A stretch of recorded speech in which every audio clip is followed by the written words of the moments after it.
This week on The Futurists, Nikolas Badminton. The idea that suddenly it's like plug and play, let's go, almost like Matrix vibes is, I think it's the wrong path for humanity.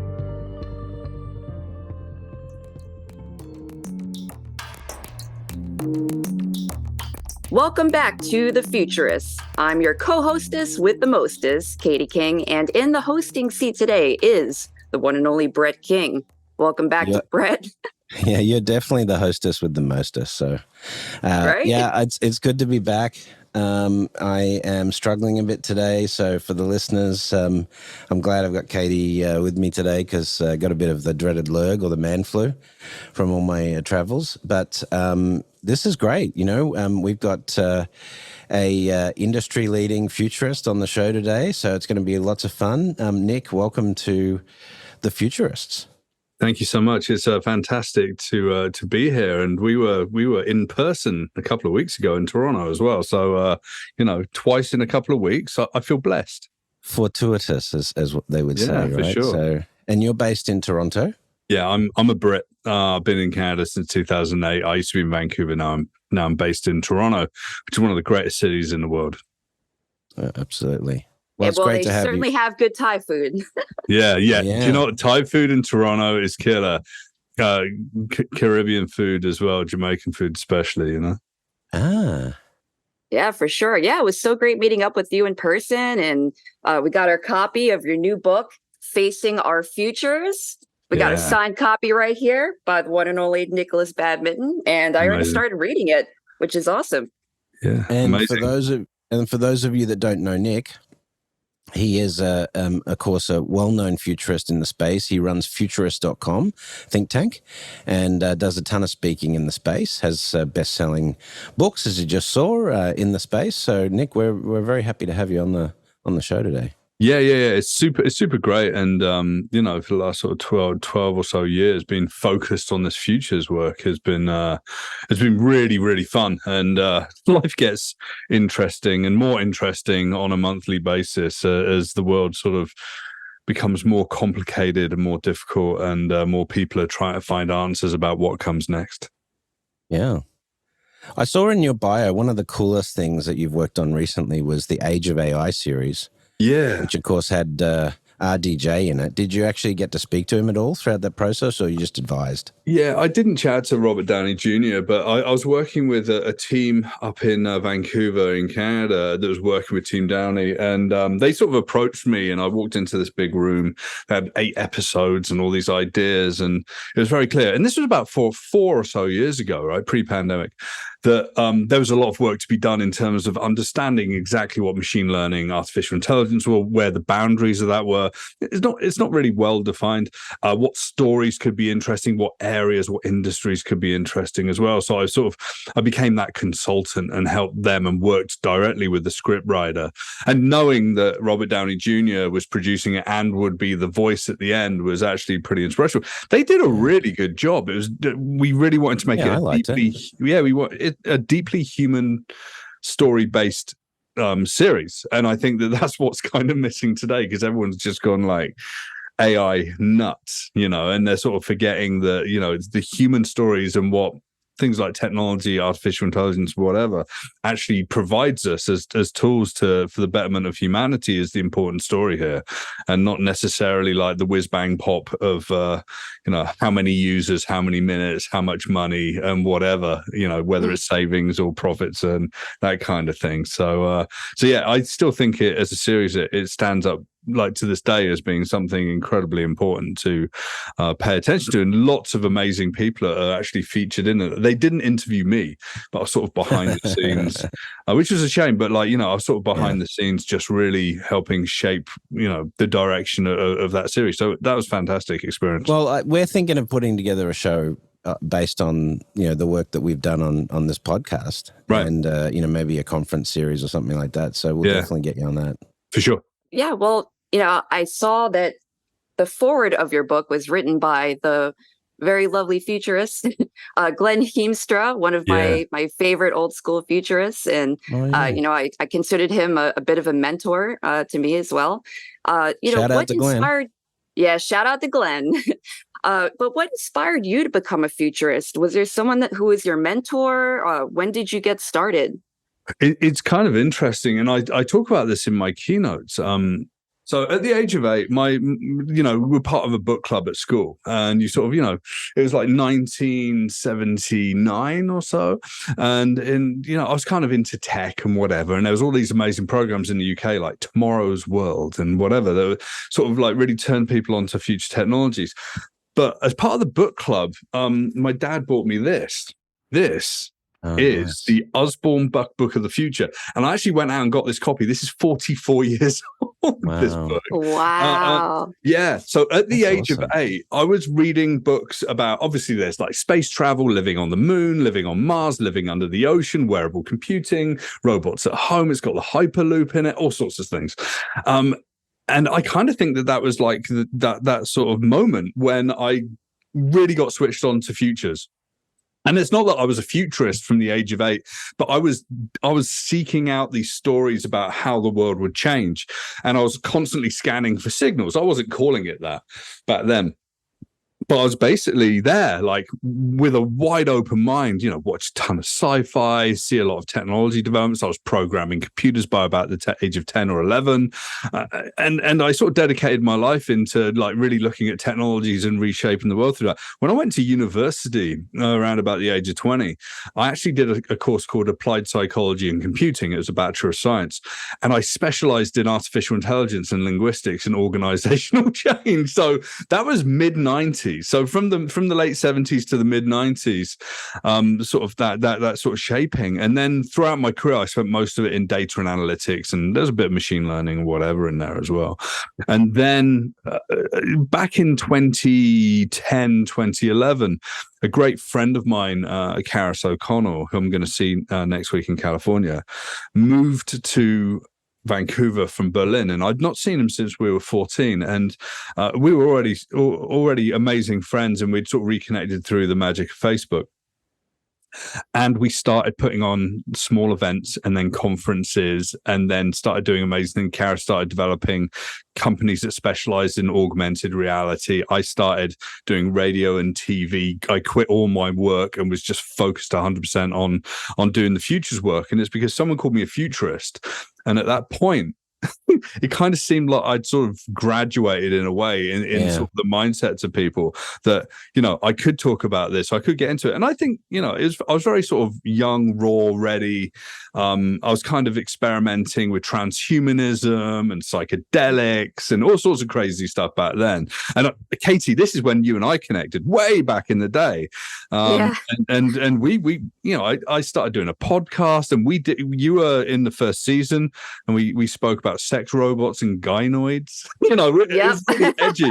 I'm a little bit more like, today, tomorrow I'm chatting to a company that's got an $850 billion like investment fund. It's kind of gone from specifically for sex robots or for anything? No, not sex robots. No. Big infrastructure different stuff. kind of market. Can you imagine though? That would be kind of amazing. Like, secretly we've got $850 billion worth of sex robot technology. Anyway,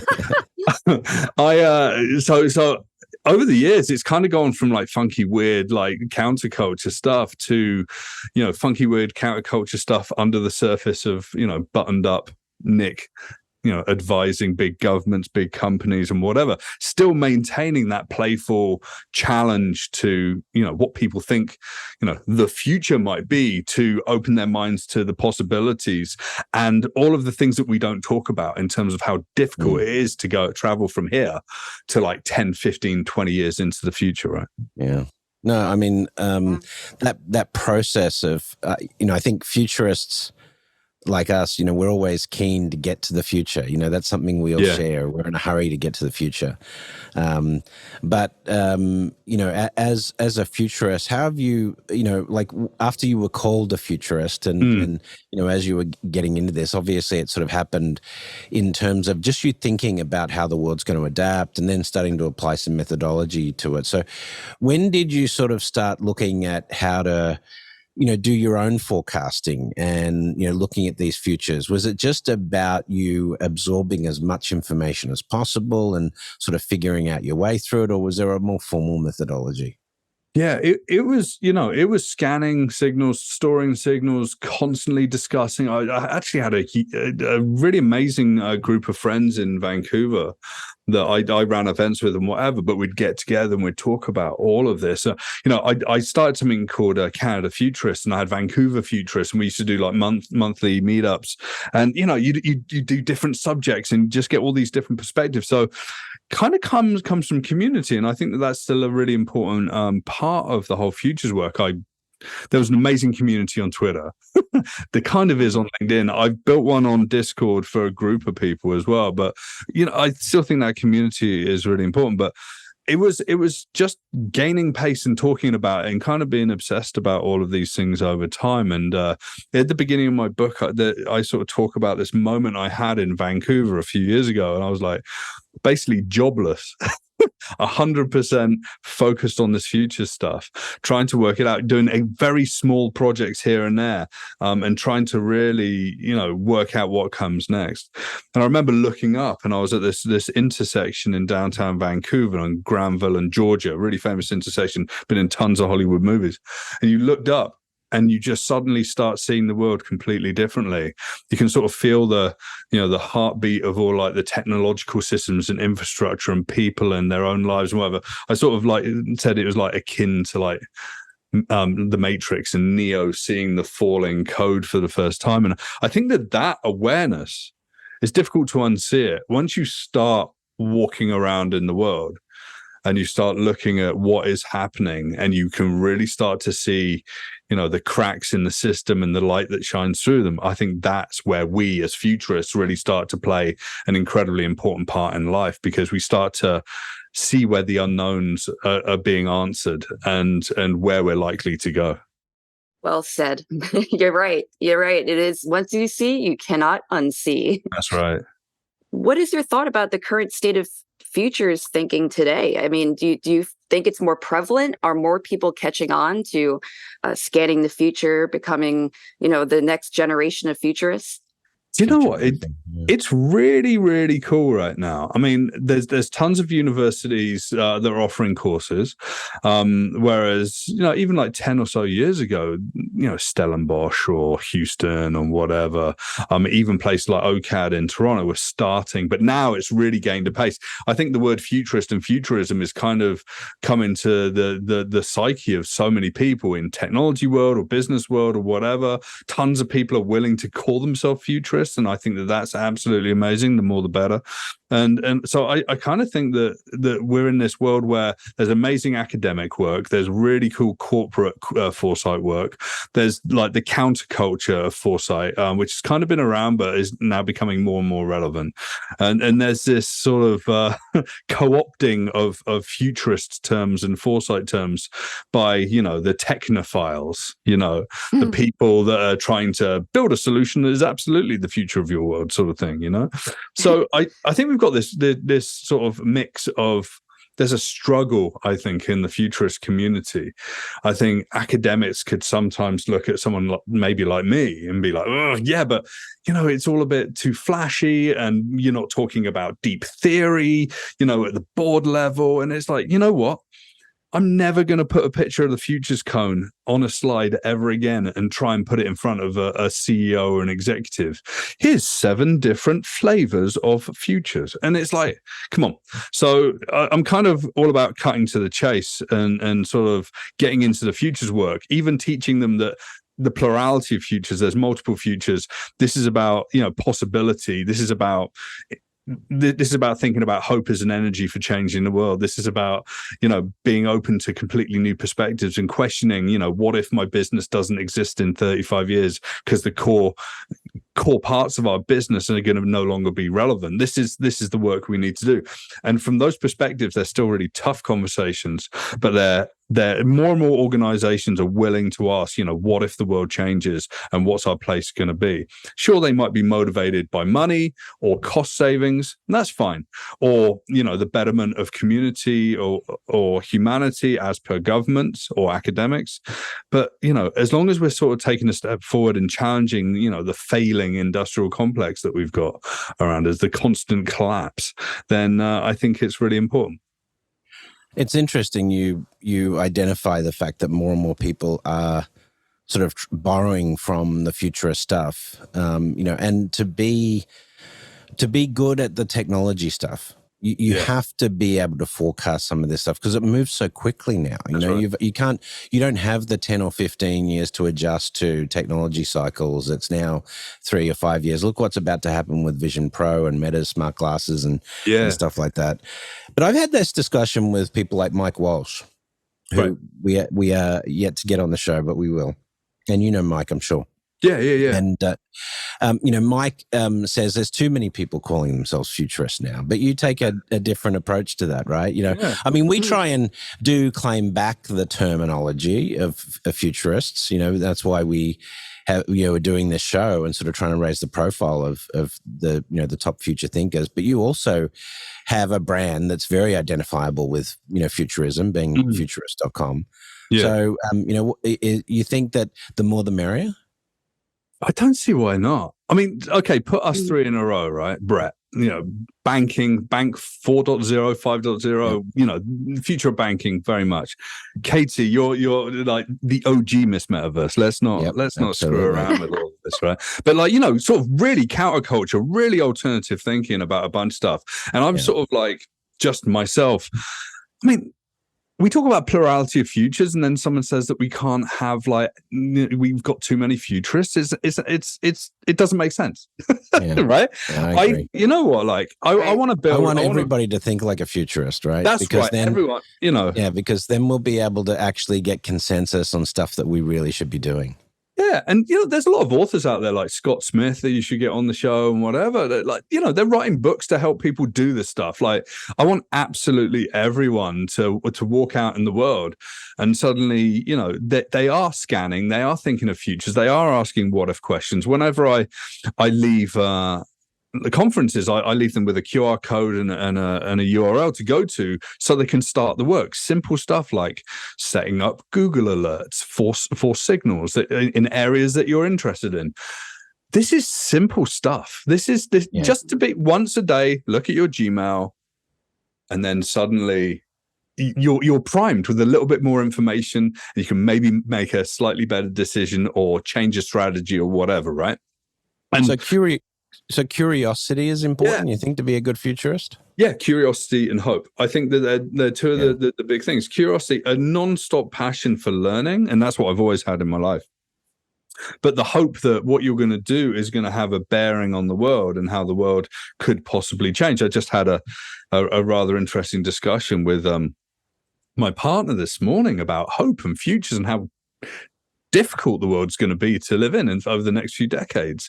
How hope can cut through this, but how we need to motivate people to make a change in the world. And really, politicians aren't futurists because they run through election cycles and government cycles. Yeah. So where are the short-term futures? Near-term future. Short-term thinking it's a problem for humanity. Look, climate change is short-term thinking, right? It's produced because we thought we'll just keep the profits rolling in for a little bit longer. We'll fix it later. Well, here's the rub, right? So in the 1950s, the discipline of foresight, strategic foresight, sort of popped up. And where did it pop up? Royal Dutch Shell, because they were looking at the futures of energy. And you know what? They did a really good job of looking at scenarios, and they kind of got it right that the world was going to be in a pretty difficult spot. But what did Royal Dutch Shell do? They just shut the door on the box and put it in the big warehouse, like the Indiana Jones moment. Let's just forget that Pandora's box of optimistic, hopeful, scenario-based thinking that could actually drive a better world doesn't exist, because what we found out is counter to how we're going to make $1 gazillion, right? Right. So what about futurist.com? What are your plans? Is there anything upcoming for Futurist.com? Are you going to be expanding? And what is it about? What does the platform represent? How does it come about too? So we talked about Glenn Heemstra earlier, and I sort of got to know Glenn through Twitter.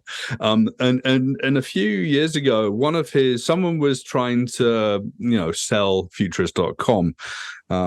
And I was approached and I looked at it and I was like, well, thank you very much, but I don't think that, I would give you what you want for it. Basically. Anyway, over the years, that person disappeared. Me and Glenn became actually very good friends. And pre-pandemic, we're going to cut a deal. We're going to work out. Because Glenn was retiring and I was only going to take over Futurist.com, which he registered, I think, in 1993. He did. Yeah. So OG, right? Super OG. It's got all of the SEO juice that you need being found on the internet as a futurist, right? But like just in terms of the amount of work that Glenn has done over the years, and he should be someone on your podcast as well. The amount of work that he's done over the years with so many incredible people at like government levels and Olympics and people like Boeing. He's based in Seattle. He was running workshops. He took everything over. I did a couple of interviews with him, and it's fascinating what his story is. He sort of fell into the world in the late 60s. I mean, there's not many people like Glenn around in the world. And whilst he sort of retired a little bit more these days, I was always going to have him involved in Futurist.com. He's still there as the founder. So I've got this think tank, and it's got a number of other people. I brought people like Polly Allen on, who's doing really great work in AI, and you've also got Ann Boyson that's literally building AI systems for the largest tech companies in the world. People like Richard Yonk, Jermaine Cascow just like came on as well. He talks about Banny and the brittle, anxious world that we live in. It's a diversity of thought. And then when clients come to me, I used to do everything on my own. Right. It's difficult, but you end up with a myopic view. So when you start to do engagement, so I advised a very large government agency earlier this year. There's me, there's my futurist analyst friend, Tiffany Hamilton, there was Glenn Heemstra, and we wrote a white paper on the future of banking and advised, very senior government folks on a number of different things that were coming. And it was incredibly important to have those voices. So the future of Futurist.com is more of that. People have said you should build it out into a massive consultancy. You should think about this. You should think a media company. I think once you grow beyond the focus that you have, everything is diluted and you end up being slightly less useful in the world. So this is a small group of people that can really make really big impacts on the thinking of the people that shape our world. And I'm happy to roll with that from now until the end of time. Awesome. Well, there is something that we like to do just before the break so everyone can sort of get familiar with our guests, and we call it a lightning round, the quick fire round. It's just a couple of quick questions. And here we go. This is the lightning round. What was the first science fiction you remember being exposed to on TV or via books? I guess you've already answered. Yeah, I kind of showed you the Osborne Book of the Future. Also, there's a program in the UK called Tomorrow's World, and you can find this on YouTube. And literally, I think the BBC has done an admirable job of taking a lot of British kids towards a future horizon. Awesome. What technology, if any, do you think has most changed humanity? So I talk about the technologies that augment human capability, all the way from Vannevar Bush's idea of the Memex through to Douglas Engelbart and the mother of all demos, to the Xerox Alto, and then Steve Jobs walking in and going, "Can I give you some money? I want to use that graphical user interface and the mouse." I think it has to be personal computing. Yeah, absolutely has to be. And I think that today personal computing includes those wearable devices. I think, we're stepping into the realm of, head-worn, reality-based devices, spatial computing. But it all comes back to Vannevar Bush, Douglas Engelbart. Yeah. I think Douglas Engelbart is the most under-recognized sort of inventor in the world of in our modern world, because he did everything from like networking on ARPANET, the progenitor of the internet, building microwave based modems so he could run his demonstration in the Civic Center in San Francisco with all of the computing 30 miles down the road in Stanford, to video conferencing, hypertext, everything. And honestly, when I'm in there in an audience and I say, "Hey, who knows who Douglas Engelbart is?"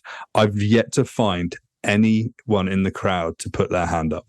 And these are people that are like, 40, 50, 60 years old, right? We're asleep at the wheel and we don't recognize the people that have come before us.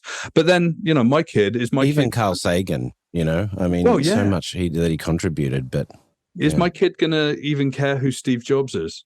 Probably not. Yeah. So yeah, that's crazy. All right, last one. What science fiction story is most representative of the future that you hope for? Is there one?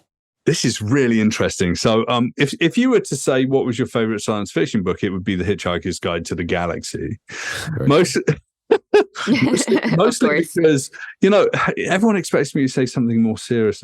But the humor, the wit, the context, the idea that we're such a small part of a much bigger universe is really important. Man, what other science fiction? I mean, the films that I watch over and over again, Gattaca, Blade Runner. Yeah, Gattaca, Blade Runner, Arrival. We can get into UFOs if you want. Obviously Minority Report. And things like Interstellar as well. Just these things that take us to a future horizon and say. So you think it's more important for us to be just imagining these possible futures than necessarily one? Because once you start thinking about it, then okay. And some really difficult watching as well. Children of Men. Yeah. No one in the world can have kids anymore. Science gone wrong. Well, let's have a quick break. You're listening to The Futurists. I'm your host, Brett King, with Miss Metaverse in the co-host seat. We're speaking to Nick Badminton from Futurist.com. We'll be right back after this break. Provoke Media is proud to sponsor, produce, and support the Futurist podcast. Provoke.fm is a global podcast network and content creation company with the world's leading fintech podcast and radio show, Breaking Banks. And of course, its spin-off podcasts, Breaking Banks Europe, Breaking Banks Asia Pacific, and the FinTech 5. But we also produce the official Finovate podcast, Tech on Reg, Emerge Everywhere, the podcast of the Financial Health Network, and Next Gen Banker. For information about all our podcasts, go to provoke.fm or check out Breaking Banks, the world's #1 fintech podcast and radio show. Welcome back to The Futurists. Today we're joined with Nick Badminton, and in the first half, we're talking about the background of futures thinking, where Nick got started, and what inspires people to become a futurist. Now, let's get into the good stuff. We are going full futurist. Let's do it. All right. So, Nick, what is your vision of the future? Personal opinion. Is it dystopian, or are we going to go on the utopian route, or is it somewhere in between? So I kind of made a name for myself for running a night called Dark Futures, which sort of embraced sort of the hidden system dystopic futures were something we had to embrace. I wrote my book Facing Our Futures that also did that. But the book that I wrote was about positive futures. And dystopian futures, and having that 360-degree view, so you could work out, where the risks and the challenges were, and where the positive trajectories forward were. Right. So positive principles that I have are like humanity before technology, plurality, inclusion, and equity, scientific fact, and creativity. And then on the dystopian side, it's all about the world that we live in today. Tech first before humanity. Everything about growth and profit. Right. For the few, selective information and creativity, the throttling of our creativity in a way that's caused a poverty of imagination. But I mean, where I'm landing now, my whole platform for talking and going out in the world is around hope, and how hope is an energy to drive us through some of the most difficult points in time. And what's beautiful about hope is that as futurists, we channel hope to be able to really look beyond the structural challenges of our world. As we sort of hit our limits in growth, we collapse, we choose to transform or whatever. But what's really useful is the hope that you can build in an organization or an individual actually drives the change today as well. So hope is this like non-linear, non-time constrained sort of energy in the world. So and I think that's really important. And sure, optimism is a great word. but optimism just feels like, a sticker on the suitcase of life in a way, rather than hope being the things that we carry around in that suitcase that are actually utilitarian for us to apply on a daily basis. Yeah, for sure. So also your dark futures, tell us more about that, because it's funny. I actually, I've been writing a book that has a very similar title. So it's good to know we're on the same wavelength of thinking, although mine's a little bit more focused on cyberpunk. Sure. But I think this raises a good point. You talk about the dystopian angle. Yeah. And I'm assuming, dark futures is part of that. But, Mm-hmm. is that primarily because, the two paths that are in the future for us? One is that we really don't change our philosophy of life. And so the problems that we have today get amplified. Like, for example, artificial intelligence, if it's successful, concentrates wealth and creates greater inequality, as an example. Sure. Right?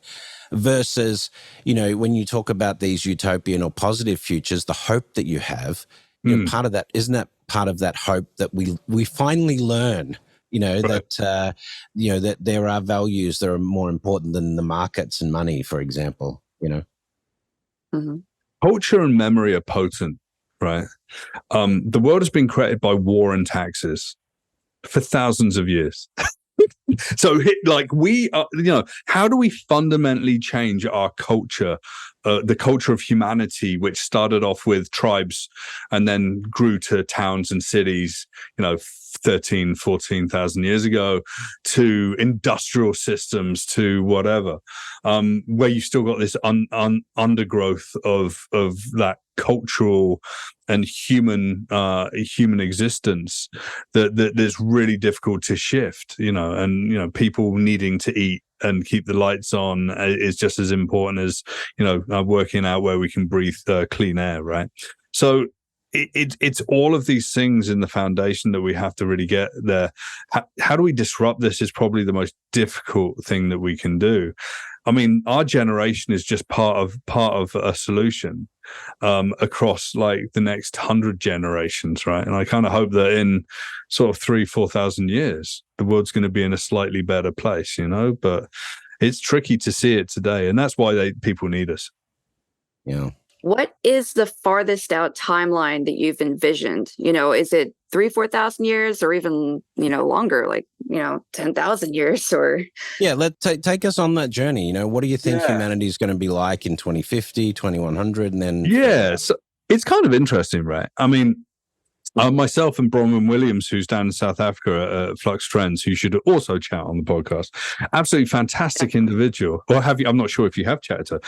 Absolutely fantastic individual. Me and her, we put together the idea of the 1,000-year project. It's like, what does the world look like in 1,000 years? So I'm sat here in my studio in Toronto. I guarantee you that this will not be here in 1,000 years. Like, nothing that we see today will be here in any way, shape, or form that it's in 1,000 years. And I don't think looking at 1,000 years is useful for a business. I think it's useful from us looking at a big picture as in people in the futures world, really recognizing that a lot is going to happen in that time. Last year, I did a presentation in California, down in LA, to a group of farmers from the Midwest in the US. And I brought in this one study, and this one study was imagining the world at like this global warming limit in the year 2500. Cool. It makes no impact on the audience at all to start talking about, in India, people in India are literally wearing respirators. There's no Amazon, and in the US Midwest that you're growing pineapples harvested by drones. I mean, because the temperature, there's no more Florida. Talking about these things, and but I think that these are behind doors, the futures conversations like we have here, rather than being at the boardroom table.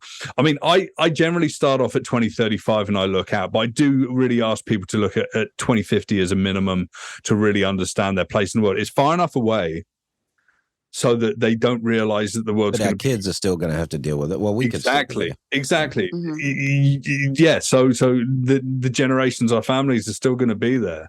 But what we do today, in 2023, in 27 years, everything's going to change. And sure, the world might look similar in many ways, be a bit warmer, I guess, and a bit weirder weather. But all of the systems underneath change, right? And that's the important thing here. And that's why it's so difficult to change everything, because these structural things, I mean, Brett, you do a lot of work in banking. There's like decades old solutions in traditional banks.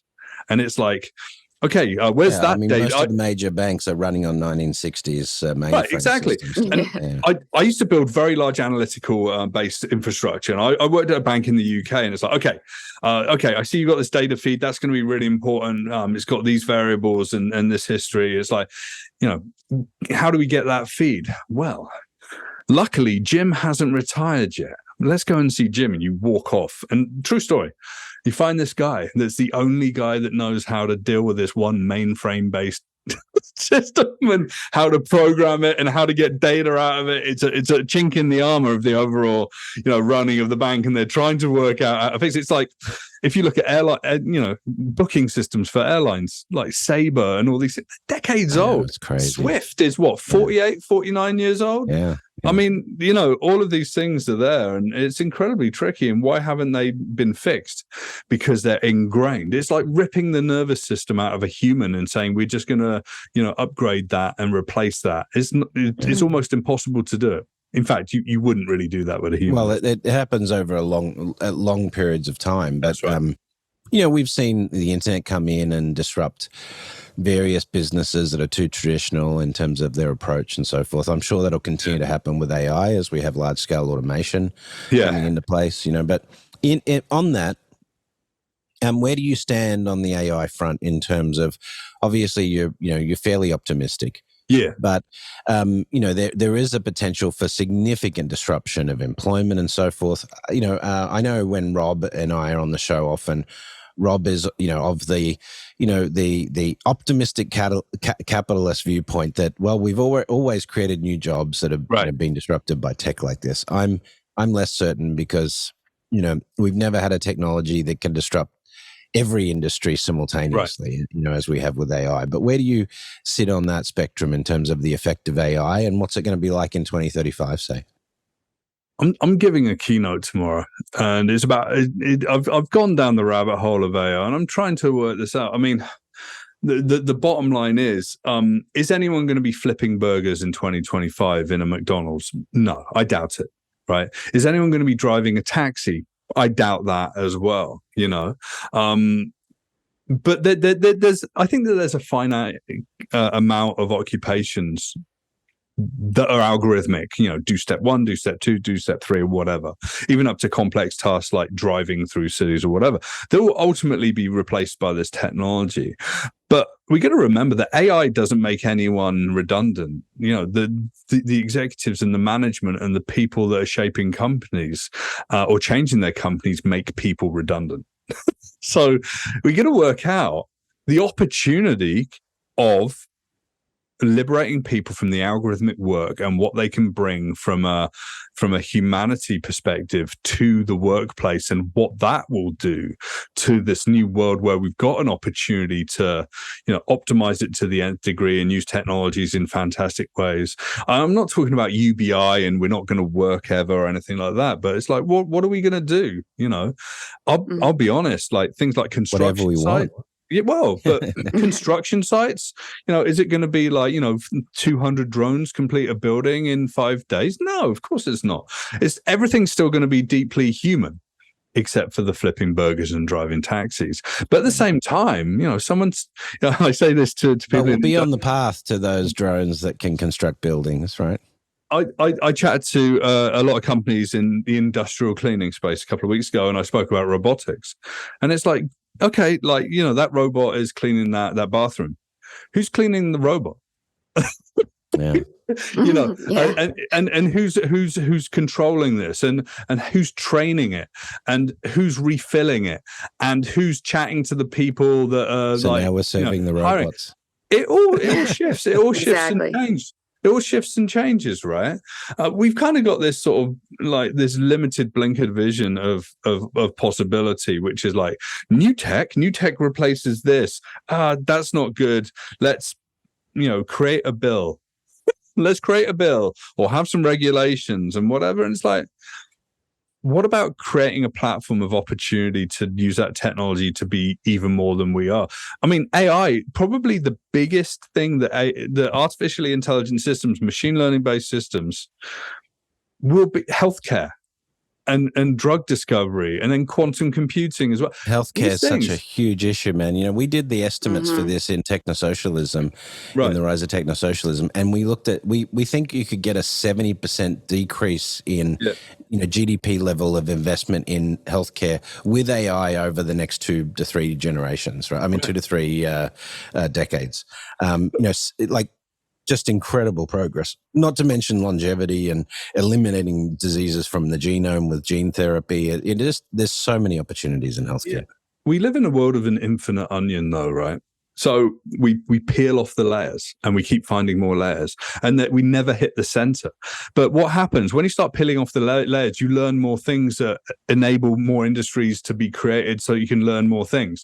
It's like the idea. I saw this great Big Think video, and it was a NASA scientist like destroying the idea of the singularity as per Ray Kurzweil. Because as we learn more and we unpeel, unravel this world and peel off the layers of the onion. In fact, I think I took the analogy from him. You just learn more. You need to decode more. You need to understand more. We never stop learning. I mean, in the 12th century, you had Al-Jazari, who was known as the Dreamer. He was a Persian polymath, and he's the father of modern robotics. And he wrote a book of 60 ingenious devices that were automata that were run by like wind or water or movement or gravity. So it's like it. I mean, back then they was like, well, there's not going to be any more bands or any more boats that are going to be piloted by people. It's like, no, it just advances us forward. The trouble with the narrative around AI today is this: there are very few people that hold the keys to the castle of the big systems that are starting to wow the world, like OpenAI or Google or whoever else, and they're sort of wielding these sort of very powerful platforms and saying everything's going to be great. Just join the party. Just log in, sign up and log in here and use our platform. Everything's going to be great. And these things never work out well. There's something really interesting when Timnit Gebru and all these people started blowing the whistle on large language models and the issues and whatever. It was about the challenge, the structural, political, ethical challenges that surround these systems, very much like the Luddites in the Industrial Revolution. They didn't hate technology. I don't think anyone truly hates technology. They just hate how it's being used to undermine humans, or humans are being discounted so readily, right? So the term Luddites, he's a Luddite, means he hates technology. No, a Luddite is someone that actually deeply cares about human and worker rights. And that's the sort of a narrative that's been lost. And it's the same with AI today, let's not discount teachers. Let's not discount chefs in higher grade restaurants and quick service restaurants. Let's not discount the construction worker. Let's not discount the artists. Let's embrace technology, but let's embrace those people a little bit more. Now, where is this? Getting fired up. Yeah. I mean, listen, there's a lot of fear right now, particularly about BCI's Neuralink, and eventually having to merge our intelligence with super AI. What are your thoughts about that? How far away are we? Is this something that people should be concerned about in the coming 10, 20 years? So the challenge is this: with artificial intelligence systems, machine learning, things that learn from a machine basis, they don't work like a brain. They do not work like a brain. They should never work like a brain. They shouldn't even use language like we use language. They shouldn't even think how we think. We're just sort of almost restricting them in that regards. When we start to think about brain-computer interfaces, I start to think about projects like the decoding of the connectome, all of the neural connections in a human brain. Right now, projects have actually looked. I think it's called the Connectome Project. Has actually managed to recreate a fruit fly's brain, right? Which is so wildly basic. you can't even start to begin to do that with a human brain. Once you can actually work out physiologically at a point in the future of absolutely every way that our brain works in a biological sense and from a neurochemical sense to process information like we do, we're perfect sensory machines in many, many respects, way more by tens of thousands of % than any computing or hardware capabilities out there today. You're going to be just given a whole new problem of like, what the hell do you do with it? Now, I'm not saying that, having inserts into the brain or whatever can't help things like Parkinson's, like electrodes, stopping the shakes, or whatever. I think that's all good. This Muskian, utopia that's being envisaged of suddenly it's going to solve every disease on the planet is incredibly dangerous. And I know there's a lot of discussion around, whether it's going to be safe or not, but working out, solving some simple things is going to be really important. The idea that suddenly it's like plug and play, let's go, almost like Matrix vibes I think it's the wrong path for humanity. I agree. Now, before we close out, I just wanted to ask, what about the future are you most concerned about or most positive about? Yeah. So a few years ago, I was invited to speak at the Premier's Forum in Natural Resources in British Columbia, Canada. And it was at that point I was like, look, I'm a couple of years of doing keynotes and really, I was a tech wonk. I was really, AI and tech and all that good stuff. But it's like, there's something bigger and more important in natural resources, but it's also the nexus between water, energy, and food. And that's what I talk about more than anything else today. So the resiliency around the systems for water and solving water scarcity and salinity is probably the biggest challenge we have in the world. Because if we don't do that, 90+% of all electricity generation, it relies on water being available, and the processing of data as well is going to be affected.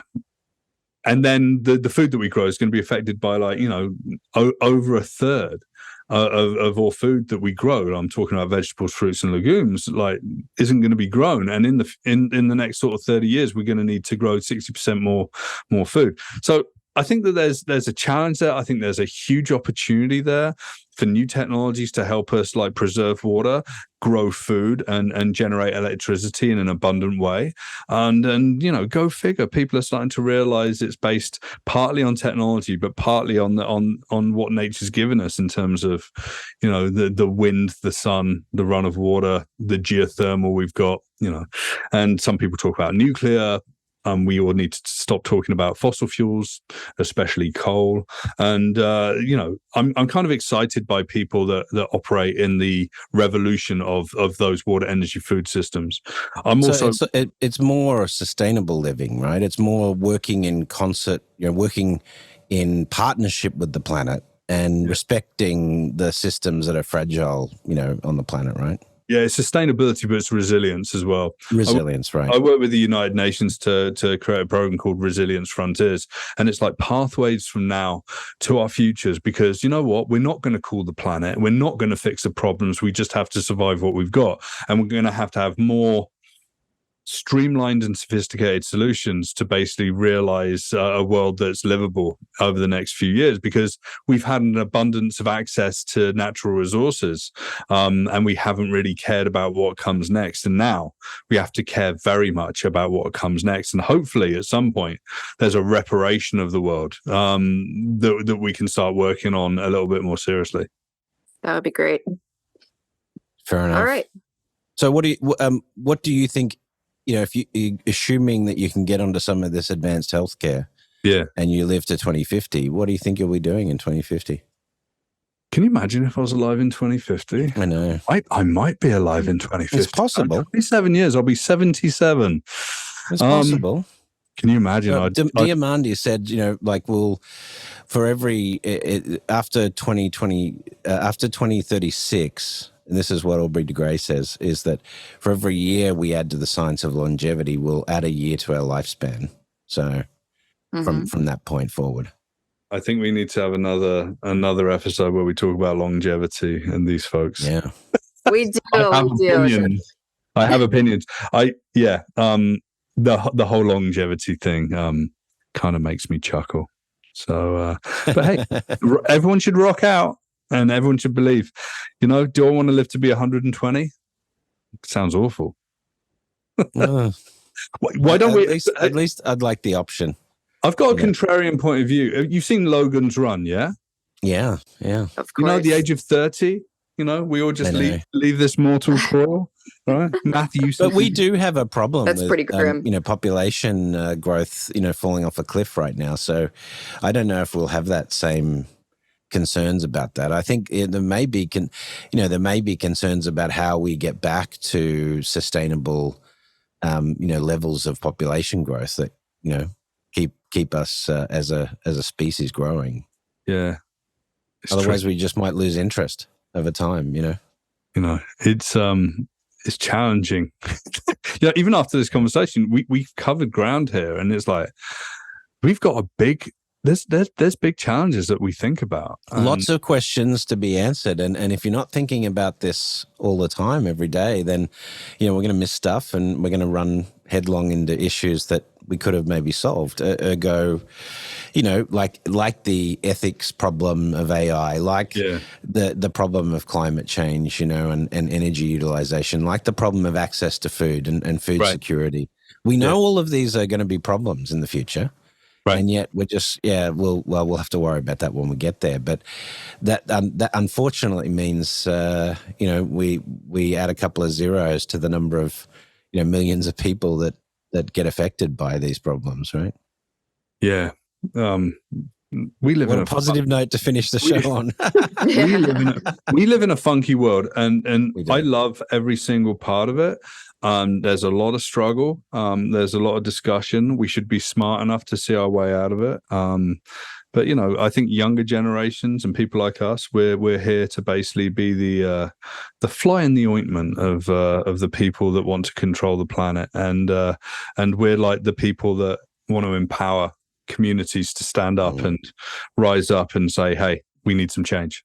Well, that's positive. I do like you believe that it's a very Aristotelian view of the future that humanity can thrive, but only if we work together. Exactly. The more we compete against each other, and that's the problem I find with capitalism is that it engenders this competition against each other rather than for each other as a species. So I think that has to change myself, but that's a whole new show that we could talk about.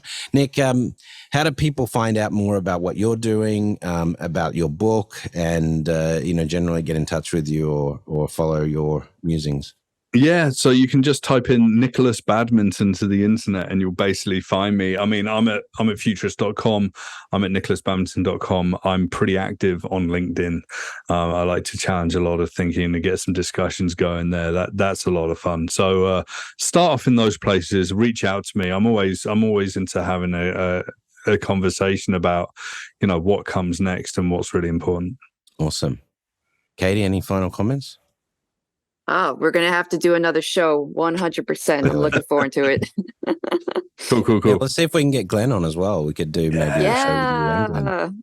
Glenn's awesome. Cool. Great. Well, that's it for the Futurists this week. Very, went quickly. Great guest, Nick Badminton. If you want to check out more of what Nick does, check out futurist.com, and also you can check him out on LinkedIn. If you like the show, don't forget to give us a review, a rating, tweet us out, share us, or zeet us out, as it is now. Share the love, because that's how more people find out about the show. We're very grateful for your support. We will be back next week, but until then, we will see you in the future. Well, that's it for the Futurists this week. If you like the show, we sure hope you did. Please subscribe and share it with the people in your community. And don't forget to leave us a 5-star review. That really helps other people find the show. And you can ping us anytime on Instagram and Twitter at Futurist Podcast for the folks that you'd like to see on the show or the questions that you'd like us to ask. Thanks for joining. And as always, we'll see you in the future.